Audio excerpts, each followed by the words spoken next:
Ok, as crianças já saíram, né? Abram aí suas Bíblias, por favor. 1 Pedro, capítulo 4. 1 Pedro, capítulo 4, nós vamos ler dos versos 1 ao 19. 1 Pedro 4, do 1 ao 19. Portanto, uma vez que Cristo sofreu corporalmente, ame-se também do mesmo pensamento, pois aquele que sofreu em seu corpo rompeu com o pecado, para que no tempo que lhe resta não viva mais para satisfazer os maus desejos humanos, mas sim para fazer a vontade de Deus. No passado, vocês já gastaram tempo suficiente fazendo o que agrada aos pagãos. Naquele tempo, vocês viviam em libertinagem, na sensualidade, nas bebedeiras, orgias e farras e na idolatria repugnante. Eles acham estranho que vocês não se lancem com eles na mesma torrente de imoralidade, e por isso os insultam. Contudo, eles terão que prestar contas àquele que está pronto para julgar os vivos e os mortos. Por isso mesmo o Evangelho foi pregado também a mortos, para que eles, mesmo julgados no corpo segundo os homens, vivam pelo Espírito segundo Deus. O fim de todas as coisas está próximo. Portanto, sejam criteriosos e sejam alertas. Dediquem-se à oração. Sobretudo, amem-se sinceramente uns aos outros, porque o amor perdoa muitíssimos pecados. Sejam mutuamente hospitaleiros, sem reclamação. Cada um exerça o dom que recebeu para servir os outros, administrando fielmente a graça de Deus em suas múltiplas formas. Se alguém fala, faça com que transmita a palavra de Deus. Se alguém serve, façam com a força que Deus provê, de forma que em todas as coisas Deus seja glorificado mediante Jesus Cristo, a quem sejam a glória, o poder para todos sempre. Amém. Amados, não se surpreendam com o fogo que surge entre vocês para os provar, como se algo estranho lhes estivesse acontecendo, mas alegrem-se à medida que participam dos sofrimentos de Cristo, para que também, quando a sua glória for revelada, vocês exultem com grande alegria. Se vocês são insultados por causa do nome de Cristo, felizes são vocês, pois o Espírito da glória, o Espírito de Deus, repousa sobre vocês. Se algum de vocês sofre, não seja como o assassino, ladrão, criminoso ou como quem se intromete em negócios alheios. Contudo, se sofre como cristão, não se envergonhe, mas glorifique a Deus por meio desse nome. Pois chegou a hora de começar o julgamento pela casa de Deus, e se começa primeiro conosco, qual será o fim daqueles que não obedecem ao Evangelho de Deus? E, se ao justo é difícil ser salvo, que será do ímpio e do pecador? Por isso mesmo, aqueles que sofrem de acordo com a vontade de Deus, devem confiar sua vida ao seu fiel Criador e praticar o bem. Amém? Senhor Deus, mais uma vez nós te pedimos, fala conosco através da tua palavra. Capacita mais uma vez o teu servo, Senhor, a transmitir a sua mensagem para a tua igreja, Senhor. Senhor, tudo aqui é acerca de ti, nada acerca de mim, nada acerca dos irmãos que estão aqui, dos visitantes, mas tudo acerca do Senhor. Que a tua palavra possa fazer diferença nas nossas vidas, em nome de Jesus. Amém. Amém. Ok, estamos caminhando então para o final dessa série de estudos aí na primeira epístola de Pedro. Hoje, depois, só mais um domingo e a gente encerra. Eu intitulei a mensagem de hoje, Transformando Tribulações em Triunfo, ou Transformando Sofrimentos em Triunfo. Como nós podemos fazer isso? Com os olhos fitos em Jesus. A resposta é simples, com os olhos fitos em Jesus. Porque quando nós olhamos para a cruz do Calvário, nós vemos o maior exemplo de transformação, de sofrimento em triunfo. O Senhor Jesus Cristo sofreu, mas Ele triunfou sobre a morte. Amém? Ele sofreu, Ele foi enxotado, Ele foi amaldiçoado até, Ele foi pisado, mas ele venceu a morte, ele venceu Satanás, ele venceu as amarras do pecado, ele venceu por mim e por você. Então nós já podemos nos considerar triunfantes. Amém? Nós podemos nos considerar triunfantes. Pedro, lembre-se que Pedro começa essa carta, em vários momentos ele diz na carta que nós somos peregrinos. Peregrinos. A carta, na verdade, ele escreveu aos peregrinos, aos irmãos que estão dispersos na Ásia. E nós podemos tirar essa palavra peregrino nos dois sentidos, nos dois contextos. Peregrino, sim, porque eles estavam sem morada fixa, aquele que não tem morada, que vive perambulando para lá e para cá, mora um tempo num lugar, vai para o outro, viaja para o outro, é chamado de peregrino, está em peregrinação, não é isso? Não é isso?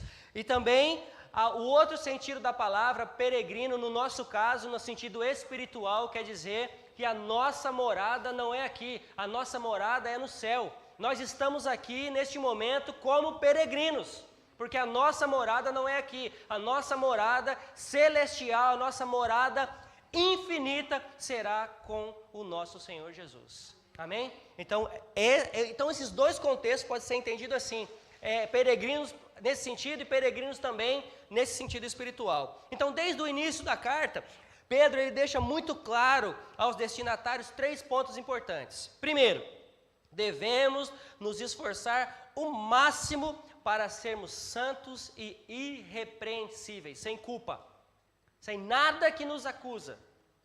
Segundo ponto, como crentes no Senhor, nós temos muitas coisas boas, nós temos muitos, vamos dizer assim, como é que eu posso usar uma palavra fácil para entender? Nós temos muitas bênçãos, nós temos muitas bênçãos do Senhor como crentes no Senhor, não é isso? Como crentes nele nós temos, mas nós também temos deveres. Nós temos deveres sociais, nós temos deveres conjugais e também nós aprendemos isso com Pedro. E também nós vamos sofrer todo tipo de perseguição justamente porque somos crentes. Veja bem, você não vai sofrer perseguição para se tornar crente.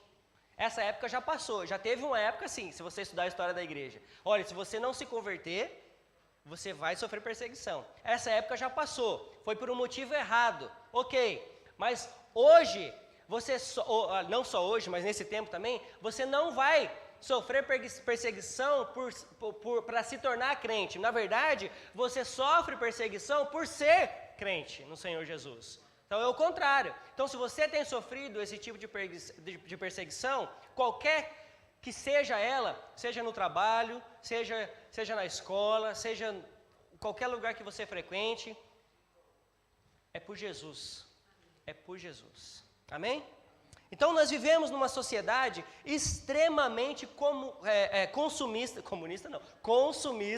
e imediatista.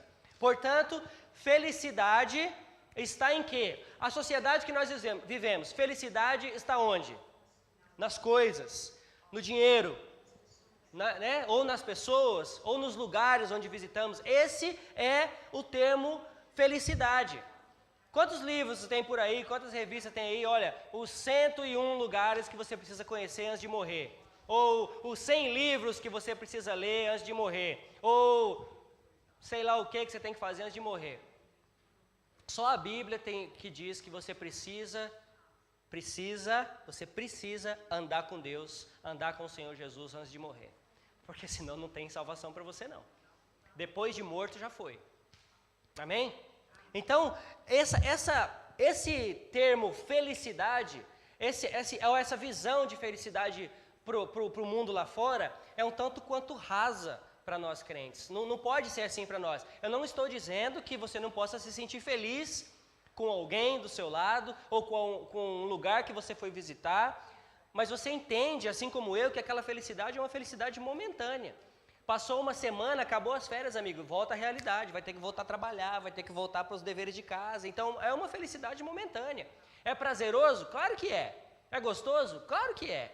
Eu gosto? Gosto também. Agora, o problema é que os meus olhos não podem estar nesse tipo de felicidade. É isso que eu estou dizendo. Ok? Esse tipo de felicidade, eu poderia dizer que a gente poderia chamar de alegria e não felicidade. nós podemos chamar de uma alegria momentânea, que nós ficamos alegres quando isso acontece. Mas a nossa alegria não pode estar nessas coisas, a nossa alegria tem que estar no Senhor. Ok? A Bíblia, ela é cheia de relatos sobre sofrimento. E Deus não poupa crentes de sofrimento. Mas sabe o que Ele faz? Ao contrário de poupar o crente do sofrimento, na verdade Ele dá ao crente o sofrimento e anda com o crente através do sofrimento para que gere crescimento. É isso que Deus faz conosco.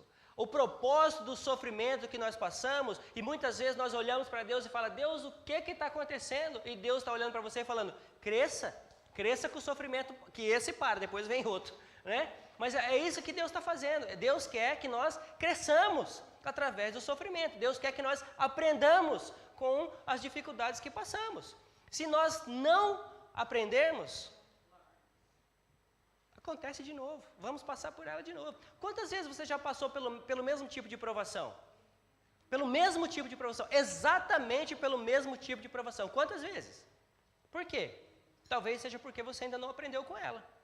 Talvez porque você ainda não entendeu que você precisa resolver esse problema para que você toque em frente. Então, sofrimento, no nosso caso, no caso do crente, tem propósito. Todas as coisas têm um propósito, porque Deus tem propósito em todas as coisas, não é isso? Então, se eu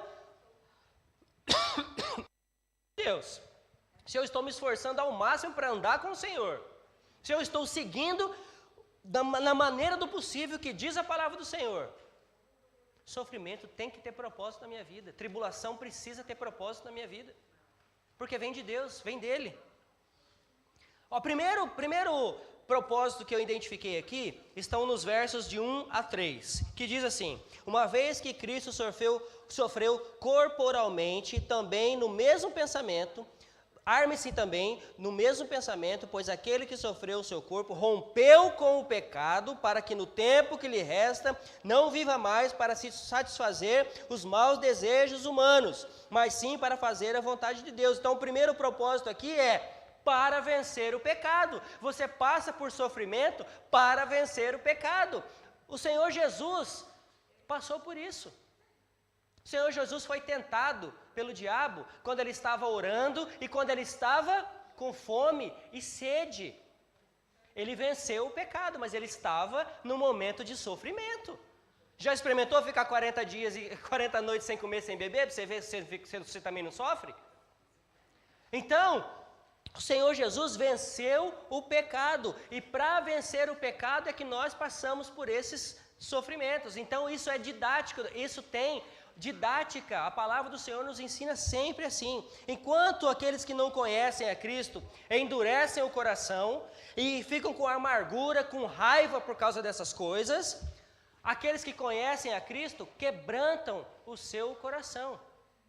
Aqueles que conhecem a Cristo quebrantam o seu coração, e a nossa posição precisa e deve ser completamente oposta. Nós não podemos pensar como pessoas que não creem em Jesus como nós cremos pensam. Nós precisamos vencer o pecado.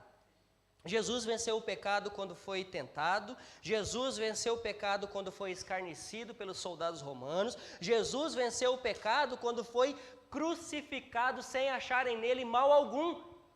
Ele venceu o pecado. Devemos resistir ao pecado porque foi por causa dele que Jesus sofreu. E não por causa do pecado dele, mas por causa do meu pecado e do seu pecado. Então esse é um motivo mais que suficiente para que possamos vencer o pecado. Eu já disse isso antes e volto a dizer, o problema do crente contemporâneo é que nós gostamos de flertar com o pecado. Nós gostamos de brincar com ele. Não vai machucar, não faz mal, só uma vezinha aqui não tem problema. Só 2 vezinhas ali também não tem problema, só um pouquinho aqui, só outro pouquinho lá, e quando você vai ver, você já está no fundo do poço sem perceber. O problema do crente contemporâneo é exatamente esse. Os puritanos, eles eram chamados de doidos. Por que você acha que eles eram chamados de doidos? Porque eles viviam uma vida pura, não é porque puritano é exatamente isso, é viver uma vida pura. é viver uma vida santificada, é viver uma vida separada para Deus. E aquele povo lá era considerado doido, porque eles não queriam saber dos prazeres mundanos. E hoje, mais do que nunca, igrejas sérias têm pregado acerca de quem? Dos puritanos, dos reformadores, dos grandes reformadores do século XV, XVI, XVII, XVIII. Tudo começou aqui, né? Tudo começou aqui. Vai estudar um pouquinho da história. Falando nisso, Letícia me cobrou um dia e a gente vai precisar fazer isso ainda nesse verão. A gente vai fazer um tour lá pela capela de John Wesley. A gente vai tentar visitar o tabernáculo de Spurgeon também. A gente vai tentar combinar isso para a gente estudar um pouquinho da história, levar o pastor Kleber junto, que sabe bastante de história. Aí ele vai apontando para a gente ali onde foi o quê, onde foi aqui. Vai ser bom isso, pastor? Né? Vamos combinar isso. É importante que nós saibamos disso. As mulheres estão estudando isso. As mulheres estão estudando também a história da igreja. Elas estão sabendo o que é isso. Então nós precisamos saber. Então esses puritanos, esses homens que começaram esse movimento, gente, eles eram chamados de doidos, de loucos, de quadrados. Não é mera coincidência, não. Quando a gente não quer algumas coisas, quando a gente fala que algumas coisas a gente não pode trazer para dentro da igreja, que a gente não vai aceitar trazer, você é chamado do quê? Exatamente, exatamente. Nós precisamos lembrar também que essa batalha, ela não é só física, né? Ela não é só aqui humana, ela também é espiritual. Veja o que diz aqui Efésios 6:10. Essa batalha nós precisamos, para nós sairmos vencedores dela, nós precisamos lutar com as ferramentas certas. E nós temos ferramentas para lutar. O problema é que nós não as usamos. Efésios 6, de 10 a 18 diz: finalmente fortaleçam-se no Senhor e no seu forte poder. Vistam toda a armadura de Deus para poderem ficar firmes contra as ciladas do diabo. Pois a luta não é contra seres humanos, mas contra poderes e autoridades, contra os dominadores desse mundo de trevas, contra as forças espirituais do mal nas regiões celestiais. Por isso, vistam toda a armadura de Deus para que possam resistir no dia mau e permanecer inabaláveis, depois de terem feito tudo. Assim, mantenham-se firmes, cingindo-se com o cinto da verdade, vestindo com a couraça da justiça e tendo os pés calçados com a prontidão do evangelho da paz. Além disso, usem o escudo da fé, com o qual vocês poderão apagar todas as setas inflamadas do maligno. Usem o capacete da salvação e a espada do Espírito, que é a palavra de Deus. Orem no Espírito em todas as ocasiões, com toda oração e súplica. Tendo isso em mente, estejam atentos e perseverem na oração por todos os santos. Ferramenta. A Bíblia, ela diz que nós passamos por provações, mas ela nos dá as ferramentas para passar por elas. Nós é que não buscamos. 1 João 3,6 diz: todo aquele que nele permanece não está no pecado. Todo aquele que está no pecado não o viu e nem conheceu. Todo aquele que nele permanece, presta atenção nisso. Se você está dizendo para mim que você está nele, está no Senhor, o pecado não pode fazer parte da sua vida. O que eu quero dizer com isso? O que eu estou dizendo é que sim, você vai errar, sim, você vai pecar, mas você não vai continuar no pecado. Esse é o problema. Aí quando eu disse, volto a dizer, esse é o problema quando nós achamos que nós podemos flertar com o pecado. A palavra do Senhor é clara, não precisa de interpretação nenhuma aqui, não precisa de exegese nenhuma aqui. A palavra diz: todo aquele que nele permanece não está no pecado. Todo aquele que está no pecado não o viu nem o conheceu. Em nome de Jesus, entenda isso, igreja. Em nome de Jesus. Outro propósito do sofrimento: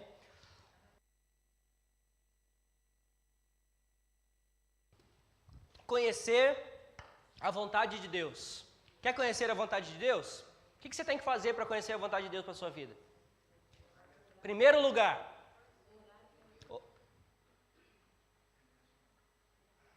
Espera aí. Deixa eu ver a vontade de Deus para minha vida hoje. Não gostei muito dessa não. Deixa eu ver outra. É assim que você faz para saber a vontade de Deus para sua vida? Ou você liga para a mãe de Ná? Misericórdia, gente. Nós temos o manual da vida nas nossas mãos. Esse aqui é o manual da nossa vida. Esse aqui é o manual para lidar com os problemas. Esse aqui é o manual que o Senhor nos deixou. Olha, Ele disse, quer me conhecer? Conheça isso. Quer andar comigo? Obedeça. Quer saber a minha vontade para a sua vida? Leia, estude, ore. Você vai saber a minha vontade para a sua vida. Não existe outro meio. Não existe outro meio de saber a vontade de Deus para as nossas vidas. Então nós passamos por sofrimento. By the way, é uma das únicas, se não a única vez que nós realmente nos voltamos para Ele, não é isso? Quando o sofrimento bate a porta. Aí você põe a cara no pau e diz, Senhor, por que tudo isso? Aí é fácil. Mas tá bom, que pelo menos está buscando na fonte certa, né? Mas é isso, se nós buscarmos primeiro essas coisas, o problema é que nós deixamos isso por último. Nós buscamos todas as outras alternativas primeiro. Nós tentamos de um jeito, tentamos do outro, tentamos com o irmão, tentamos com a irmã, tentamos com o nosso braço, tentamos com isso, tentamos com aquilo. Aí eu me lembro, vou ler a Bíblia, vou orar. Aí a coisa acontece.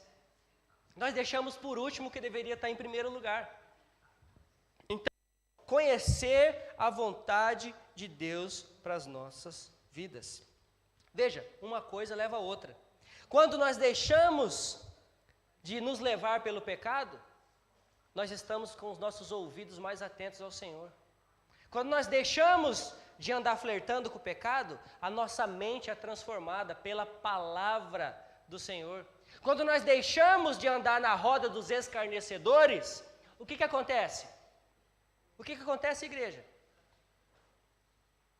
Você consegue ouvir a voz do Senhor.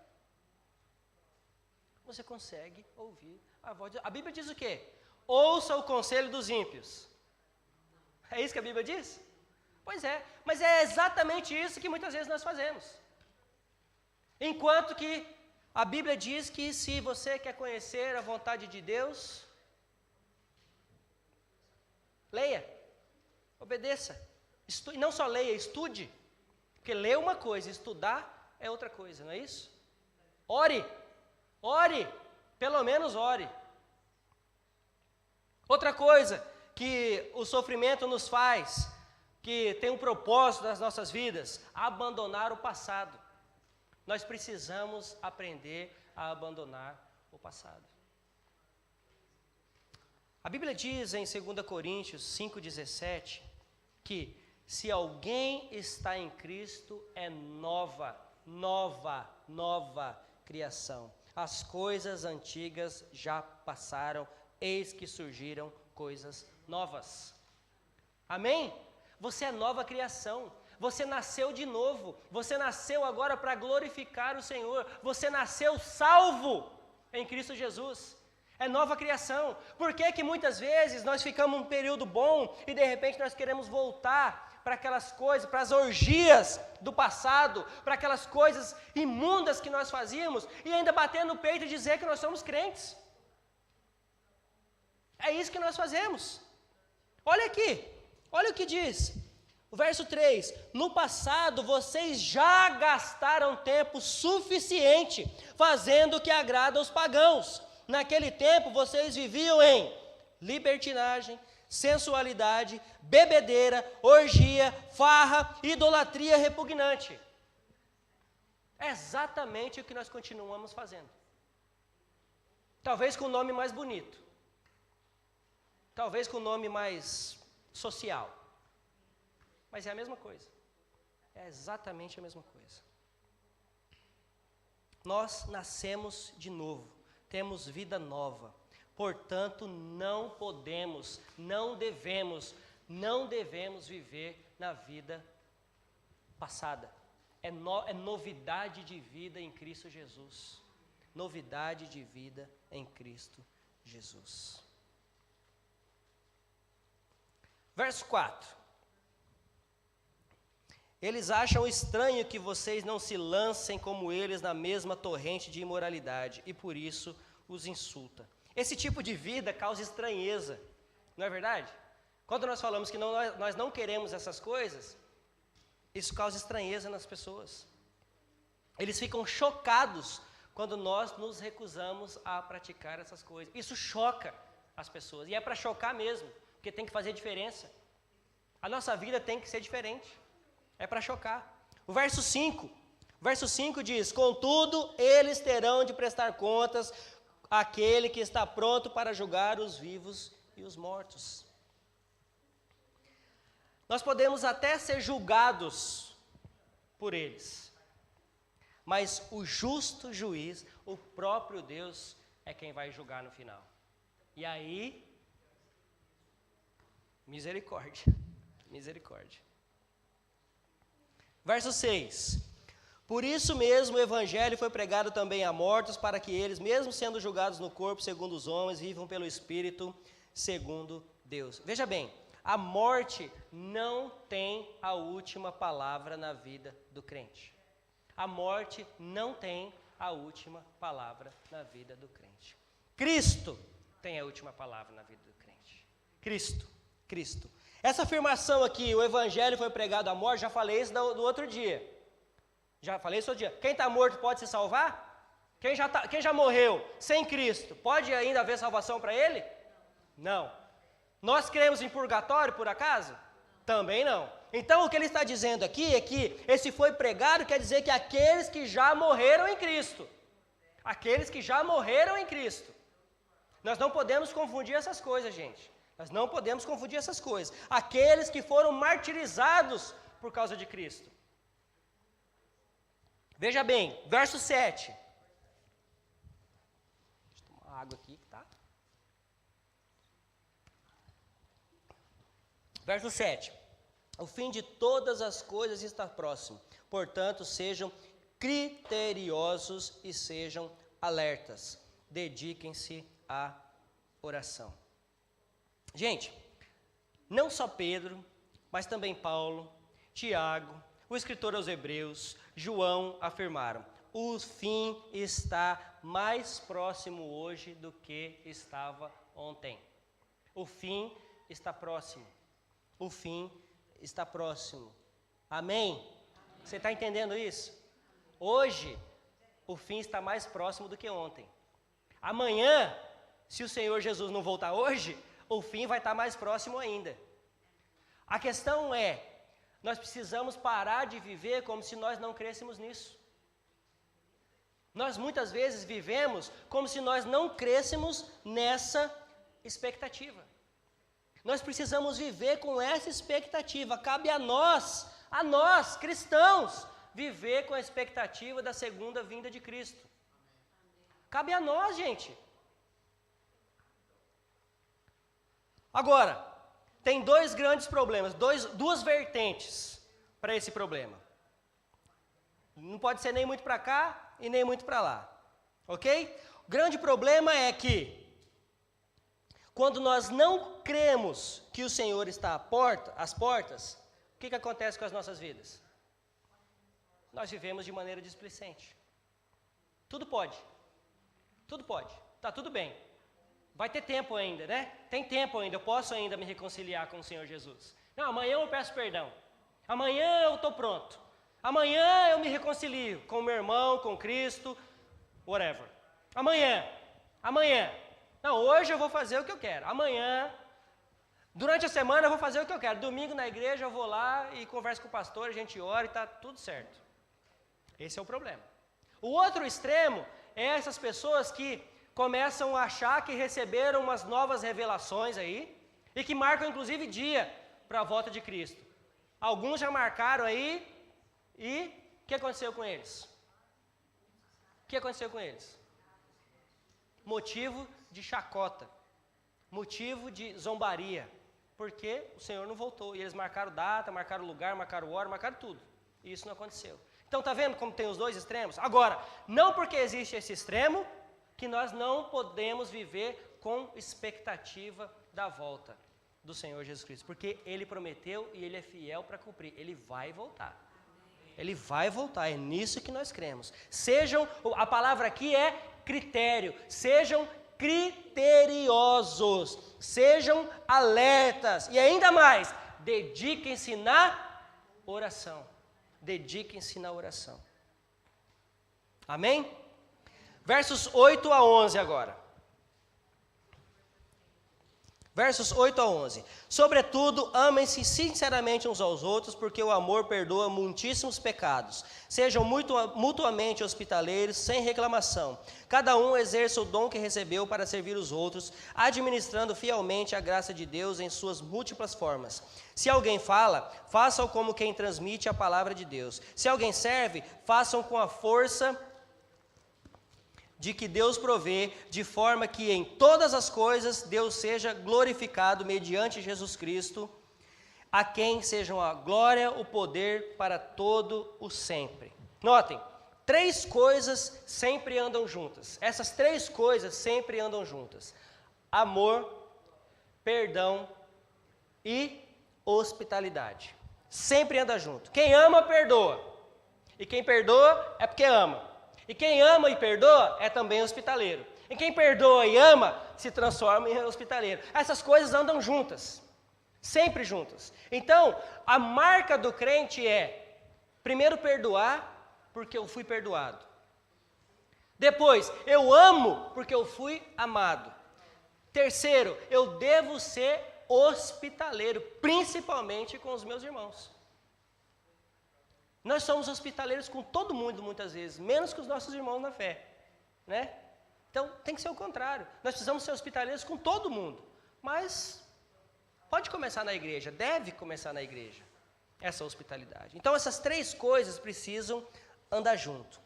Amar o seu irmão, como eu disse antes e repito, não é concordar com ele o tempo todo. Amar o seu irmão é respeitá-lo, amar o seu irmão é perdoá-lo, mas também é exortá-lo se algo estiver errado na vida dele. Isso é sinal de amor pelo seu irmão. Você ama o seu irmão quando você ama. Você ama o seu irmão quando você o ouve. Você ama o seu irmão quando você ajuda. Mas você também ama o seu irmão quando você exorta. Porque se você vê o seu irmão caindo e você não faz nada por isso, esse mesmo irmão pode se virar para você um dia e falar assim: você me viu caindo. Você me viu, você estava vendo, você estava perto de mim e você não falou nada. E a responsabilidade pode se voltar para você. Amar o seu irmão é estender o braço para tirá-lo do poço. Agora, o nosso papel não é julgar, porque quando nós julgamos, nós na verdade estamos empurrando ele de volta para lá. O nosso papel é puxá-lo. É exortá-lo em amor, é conversar, é dizer, olha, está errado, mas o nosso papel não é julgar. A Bíblia, nós já falamos aqui antes, o justo juiz é quem vai julgar essas coisas, não somos nós. Não somos nós. Encorajem uns aos outros a desempenharem os dons que o próprio Deus lhe deu. Sirva os irmãos, isso é um dom. Ontem aqui nós tivemos o Talent Night, não foi isso? A noite dos talentos. Quantos talentos nós vimos aqui ontem? Glória a Deus por isso.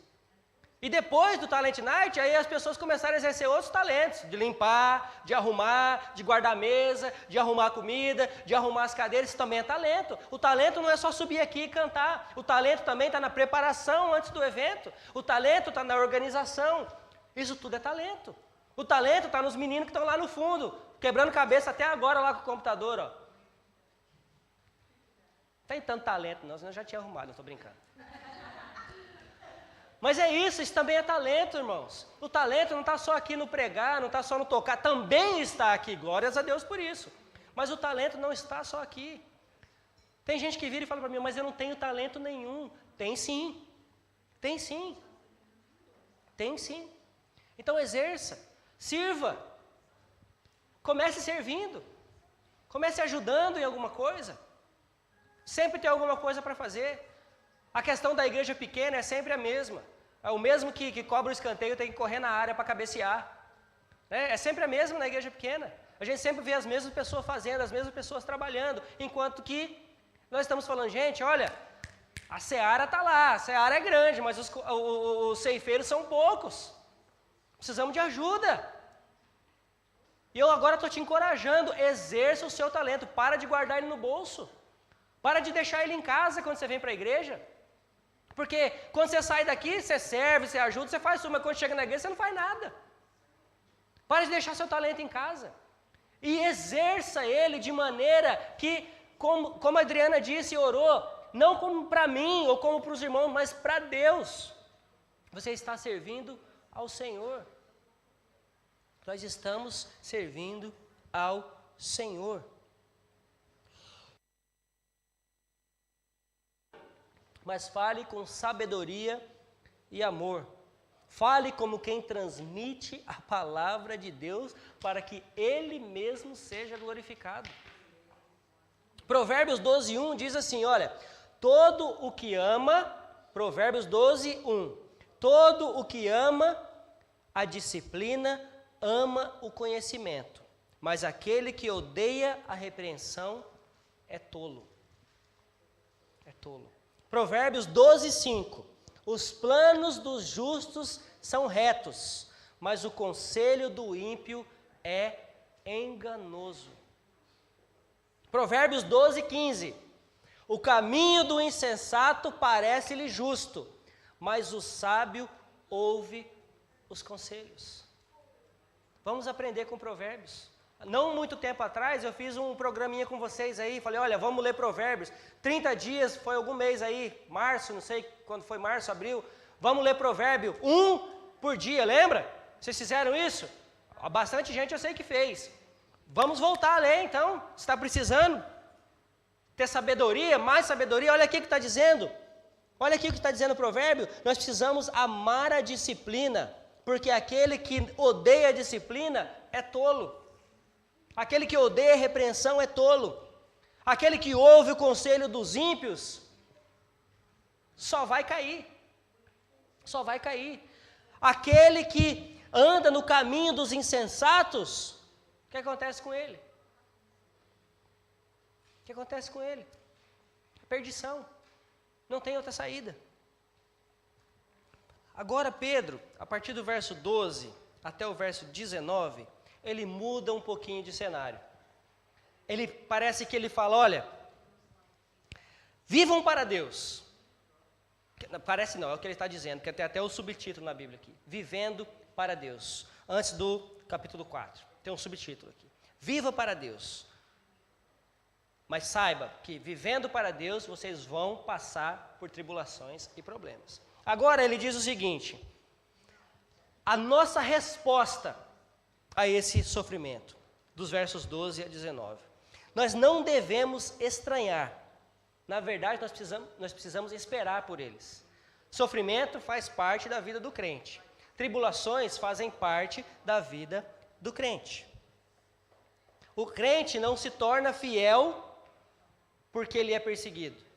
O crente é perseguido porque ele é fiel. O crente não vai se tornar mais fiel pelo fato dele estar sendo perseguido. O crente vai ser perseguido pelo fato dele ser fiel. É o contrário.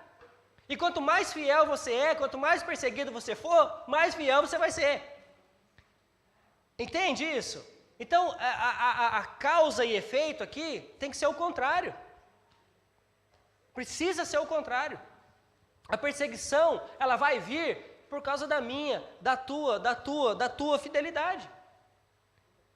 É por isso que a perseguição vai vir. Satanás, ele ousou desafiar a Deus, tentando destruir a vida de quem? Através do sofrimento. De Jó. E o que nós vimos na vida de Jó? Foi exatamente o inverso. Deus foi glorificado através do sofrimento de Jó. Foi exatamente o inverso. Veja bem, eu não estou dizendo que você precisa sair por aí com uma plaquinha aqui no peito. Estou à procura de sofrimento. Não é isso que eu estou dizendo, pelo amor de Deus. Uma plaquinha na testa. Procura esse sofrimento. Não é isso que eu estou dizendo. O que eu estou dizendo é que o Senhor nos dá exemplos, a Bíblia nos dá exemplos, mas ela também nos dá ferramentas para lidar com os sofrimentos. É isso que eu estou dizendo. Nós precisamos identificar. Veja bem, vida fiel hoje. Vida fiel de oração hoje é vista como o quê? Se você é um crente fiel, que você ora em todas as circunstâncias, você é religioso. É sinal de religiosidade. Se você quer uma vida longe dos prazeres mundanos, você é chamado de quadrado. Olha como é que está hoje, olha como os princípios estão totalmente corrompidos. Você tem uma vida de oração, você é religioso demais. Você vai ser chamado de fariseu, só porque você ora. Se você quer uma vida longe dos prazeres mundanos, você é quadrado. Se você ama e perdoa, você é fraco, você não se ama, você não tem amor próprio. Já ouviu isso? Você tem que se amar. Você precisa ter amor próprio. O fulano, deixa para lá. É isso que a Bíblia ensina? Pois é. Amor e perdão, sinais de fraqueza e amor próprio. Disciplina na igreja, essa é boa. Quando você é disciplinado na igreja, o pastor está usando de autoritarismo e acusação ao meu respeito. Só que disciplina na igreja também está na Bíblia. E se necessário for, sim, o pastor, a liderança da igreja, a liderança dos ministérios vai ter que disciplinar, sim. Isso quer dizer que nós somos os corretíssimos? Não. Isso quer dizer que você está sendo julgado? Também não. A questão aqui não é julgamento. A questão aqui é bons frutos. Nós somos chamados para dar bons frutos. Nós somos chamados a dar exemplo. Nós somos chamados a viver de maneira digna do Senhor. Na medida do possível. Perfeitos? Não. Porque nem o pastor, nem a liderança da igreja é perfeita. Mas na medida do possível, sim.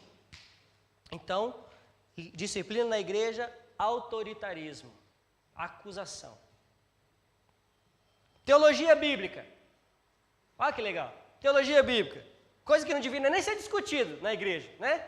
Coisa que não deveria nem ser discutido pelos crentes. Teologia bíblica. Coisa de gente alienada. Coisa de gente alienada. O negócio agora é revelação. Teologia bíblica está por fora, coisa do passado. O negócio agora é uma nova revelação. A própria Bíblia diz, o Senhor Jesus disse, Paulo disse, que aqui está toda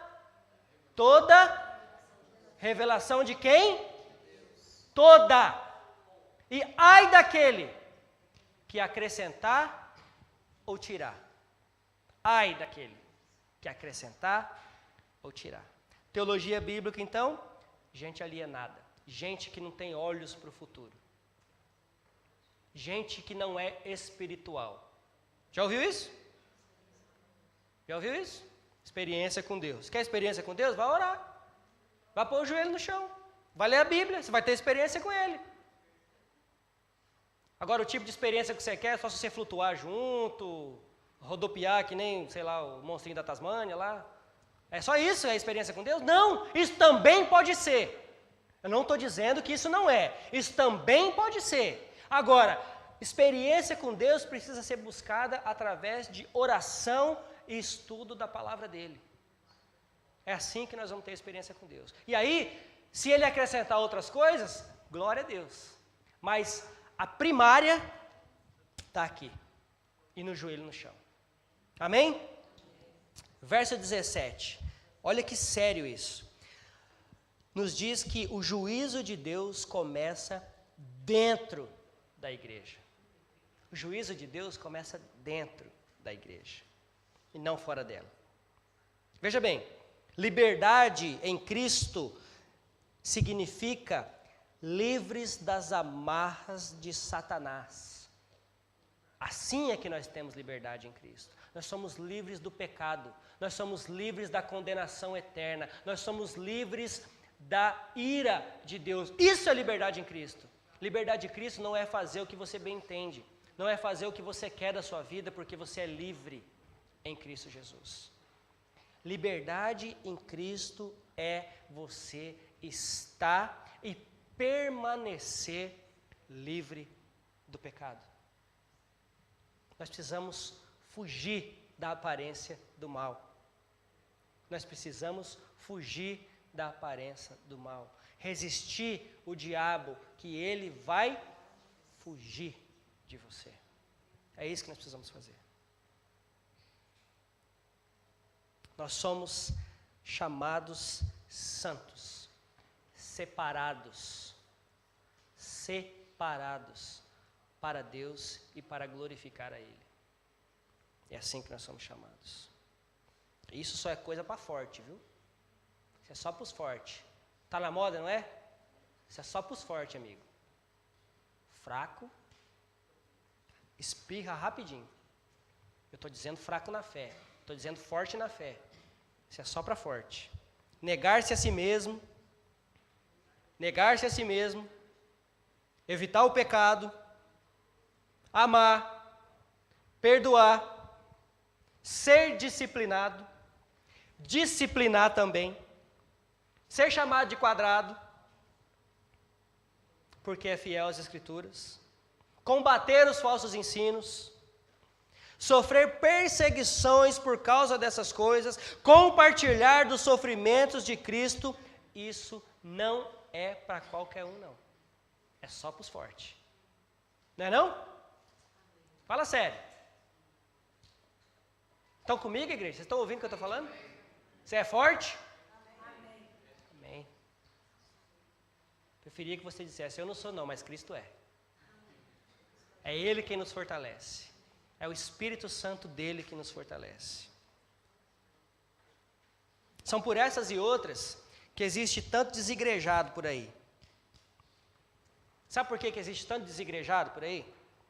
Porque eles não querem ser confrontados pelas verdades bíblicas. Desigrejado não quer ser confrontado com a palavra. Desigrejado não quer ser chamado a atenção. Ele não quer ser disciplinado pelo pastor e pela liderança da igreja. Ele não quer que ninguém fale para ele quando ele está errado. Ele quer fazer do jeito que ele quer, na hora que ele quer, falar de Jesus do jeito que ele quer, na hora que ele quer, orar quando ele quer, se puder, se der. É por isso que tem tanto desigrejado por aí. Nós precisamos querer viver um cristianismo profundo. Quando eu digo profundo, é ouvindo ao Senhor, querendo saber da vontade dEle para as nossas vidas, compromissado com a palavra dEle e compromissado com a vida de oração.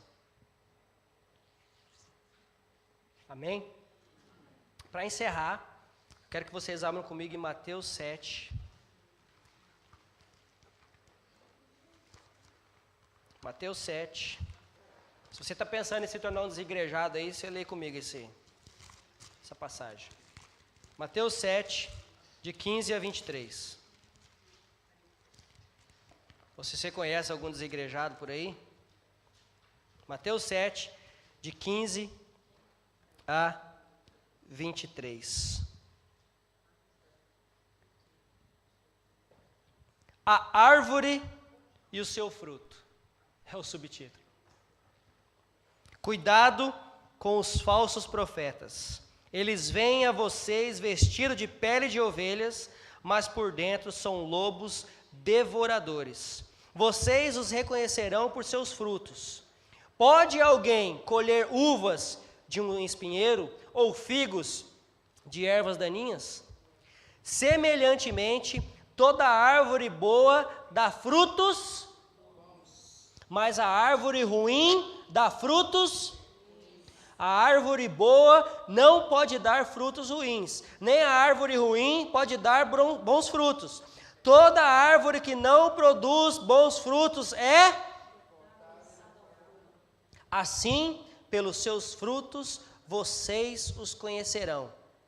Nem todo aquele que me diz, Senhor, Senhor, entrará no reino dos céus, mas apenas aquele que faz a vontade de meu Pai que está nos céus. Muitos me dirão naquele dia: Senhor, Senhor, não profetizamos em teu nome? Em teu nome não expulsamos demônios e não realizamos muitos milagres? Então eu lhes direi: nunca os conheci, afastem-se de mim vocês que praticam o mal. Misericórdia, misericórdia, Senhor, das nossas vidas. Que o Senhor possa nos fortalecer, possa nos ajudar a sermos triunfantes em todo e qualquer tipo de sofrimento que enfrentarmos, em nome de Jesus. Amém? Amém. Ok, nós vamos participar aqui da mesa do Senhor essa noite.